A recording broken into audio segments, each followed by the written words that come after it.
What's good, y'all? My name is Willpower, and today I want to talk about myself a little bit, but we're not gonna stay too much on me because somebody's more important that I have to talk about. But first of all, I'm a YouTuber. I've been doing this for 10 years, almost, and willpower is a message that I like to include in most of what I do to, tell my viewers to never give up, no matter how hard, difficult, the times may be.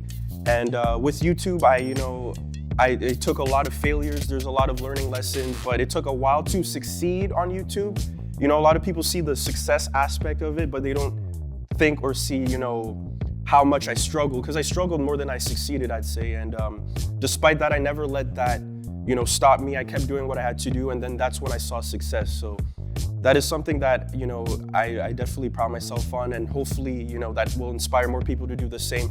Not just in YouTube, but in no matter what they may be going through, And I kind of branched out of YouTube and started doing music, like 5 years ago, but it's up until recently that, one of the albums I've been working on is almost done, and I'm gonna be putting that out soon. So YouTube, music, entertainment, I still produce and stuff like that, but at the end of the day, the message of willpower is what I hope, will transcend and keep on going and inspire people to not give up and remind people that where there's a will, there's a way.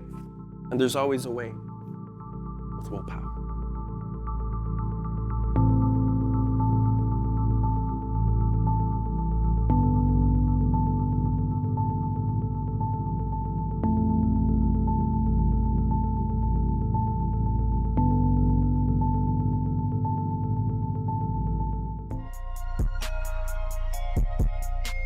So today I want to talk about, a very important Canadian hero, right? Because I find that we talk a lot about, the American heroes that are way more popular than the Malcolm X's, the Martin Luther Kings, the Rosa Parks, but there's a lot of Canadian, strong Black Canadian historical figures that we don't really talk about that are equally important to the culture, right? In their respects. So today I want to talk about, Fred Christie. And this is a man who, suffered a lot of racism, and now we're talking about 1939, which it was like a very long time ago, but when you look at the details of the story, it feels like it was like yesterday, but it was yesterday. So let me talk about what happened. So this Black man, right, he goes to a tavern, right, with his two friends, one Black, one white. And he's used to going to this tavern or this bar, right? Tavern is bar, in old lingo, but I'm gonna say bar now so you know exactly what I'm talking about. They go to this bar, right? And he orders drinks. And for whatever reason, they decide that they don't wanna serve him because he's Black. And, upset, who wouldn't be upset about that? He was very upset, and he said, no, I have the money right here, puts the money on the table, and they still didn't wanna serve him. So he ends up calling the police. And as the police arrive at the scene, they decide not to do anything about it. And very frustrated, he later on goes to sue the tavern for $200, which doesn't sound like a lot of money to sue for, but again, back in 1939, that's a lot of money.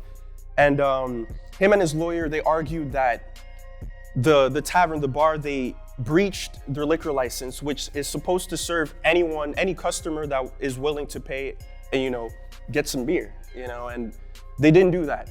So not only did he get only $20 in damages, but they kind of, they countered that, and they said that no, they didn't have to serve you. They didn't have to serve anyone. So this ends up, fast forward a little bit, this ends up going to the Supreme Court. And in the Supreme Court, they hear his case. He says that, I was willing to pay. I didn't make a fuss. I didn't make a scene. They didn't want to, serve me alcohol because I'm Black. And then the Supreme Court heard his case, but unfortunately, he lost.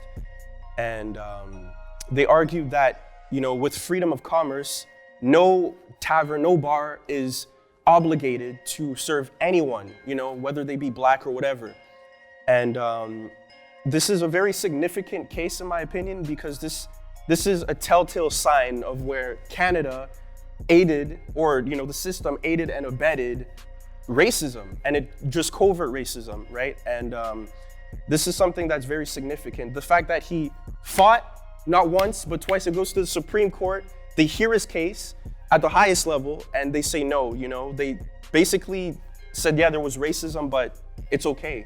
So it wasn't until 1975, almost 40 years later, where Quebec enacted their Charter of Rights and Freedoms that basically stated that, the tavern in Quebec, where this incident happened, by the way, I don't know if I mentioned that, but it was in Quebec, that they could no longer discriminate on the basis of race. And it's crazy it took 40 years for that to happen, but there's a lot of details in the case that I may have forgotten, left out. But if you want to, read on it further, you can check out the links in the description.